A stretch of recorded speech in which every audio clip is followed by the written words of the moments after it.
Hi everyone, welcome back to the Art of Scumming. Today I debut my most ambitious video yet.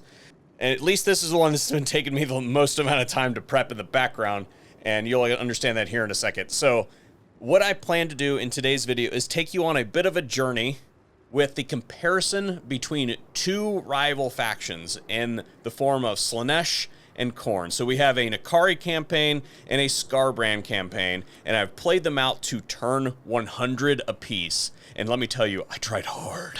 I worked really, really hard on these campaigns to get as far and create as much income and capture as many settlements as possible so that we could do a direct comparison on who is stronger. Because there are a lot of opinions about that. Well, today we're going to look at the actual metrics. So the first metric that we're going to look at, and we're going to be starting with the N'Kari's faction, is income. So that's a pretty easy one to do, right? Except for N'Kari has so much crap going on with his income. You can see he's currently making 28,000 for vassal tribute, which is a big component of his income. Background, of course. Building income, 95,000, and trade, 21,000, for a total of income per turn of 147,000, almost 148,000. But there's more info to have there in the form of income, and I think that the best way to look at this is, instead of looking at the details here, because there's a lot of different things that you can look at to do the breakdown. You can infinitely break down these statistics, but I think the most concise way to do that is how much money did we make over the course of the entire campaign. So if we look here, where is income? Income right there. Total income for the entire campaign, remember to place your comments, is 5.8 million for the entire campaign. As far as upkeep is concerned, I think that's going to be very dependent on what stage of the campaign we're in and how many armies we have active, how many permanent armies. For instance, N'Kari has the ability to create disciple armies that don't cost any upkeep, they cost devotees. Which brings us to the next metric, which is this special currency. So if we go to the special currency here, we can see that N'Kari is generating a lot of devotees every turn. We're talking that he is producing somewhere around, it looks like a little over 2,000 devotees per turn. So that's pretty strong if we consider the types of things that N'Kari is doing with those devotees. For instance, if we take a real quick browse of the map, you will see, let's go to Alt1. You will see that I have strategic locations defended by disciple armies. So these armies are not costing me anything. They're just sitting there minding their own business, waiting for either a event to spawn out in the ocean for me to go grab it, or just running straight defense at whatever location we're doing. You can also use these to manage the control in the region. If we look at the control here, it is currently +2. If I take this disciple army and drop it in there, it is now +12. So you have the ability to kind of play with that if you want to micromanage those, and having those armies there that don't cost you anything allows you to manage that control without a whole lot of problem. You got a rebellion that's getting ready to pop off and you don't want one, you just take that army, drop it inside. That one right there, if you want to drop that control below -50 to gain extra income, then you have the ability to do that. Current settlements held, 122 settlements for N'Kari.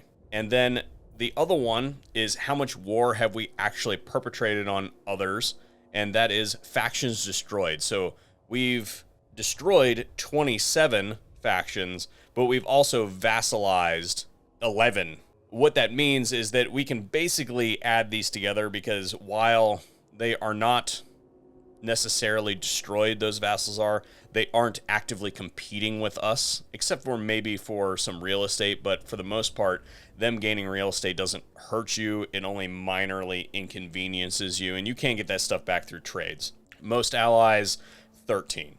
So those are our metrics that we're looking at for N'Kari. And now if we flop over to go to a Khorne campaign, I think that N'Kari has the advantage in defending their settlements, but I would also say that Skarbrand doesn't really give a crap about defending his settlements, because if he loses a settlement, he just has to double back and destroy whoever just went there. He gains more money for destroying them, etc., etc. So if we look at Skarbrand's income, the total income is 119,000, and it's pretty straight up, pretty comparable. That's the background income. That doesn't count what we brought in this turn from destroying everything. So that is just the building income plus the background income, and that's dependent on difficulty.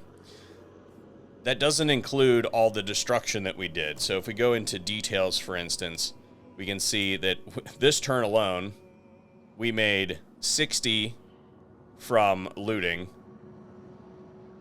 990 from captives, and 15 from post-battle loot. Skarbrand also has the disadvantage in that he does not have the ability to trade. He does have the ability to capture these resources, but what these resources do are provide skulls per turn and income for other buildings in the province. So the strategy for Skarbrand, as far as getting his background income up every turn, the biggest problem with Skarbrand's campaign that limits you in the short term, as far as the early campaign, is how many armies can you have active to be out there destroying things that can then bring you in more income, because Skarbrand makes the majority of his money through destroying things. And because of that, that background income doesn't catch up with you until later in the campaign. In fact, I did not run a positive balance on this campaign until I think it was in turn. I took a short video of it. I'll roll in here so you guys can see when it was that I finally went positive on my campaign. Let's get to the nitty gritty. How much income did Skarbrand produce during this 100 turns of campaign?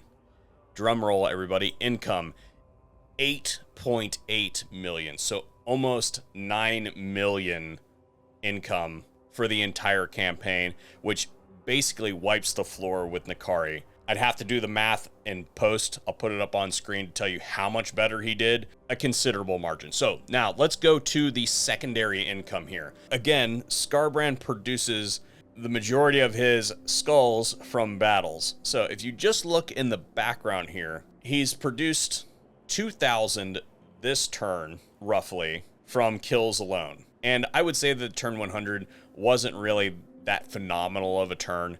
I was basically auto-resolving everything, so I didn't really do that much. Now, in the background, he's producing roughly half of what N'Kari was doing in the background just from the buildings. And I did not try as hard on the skulls from buildings with this campaign because I was focusing mostly on trying to get that income up.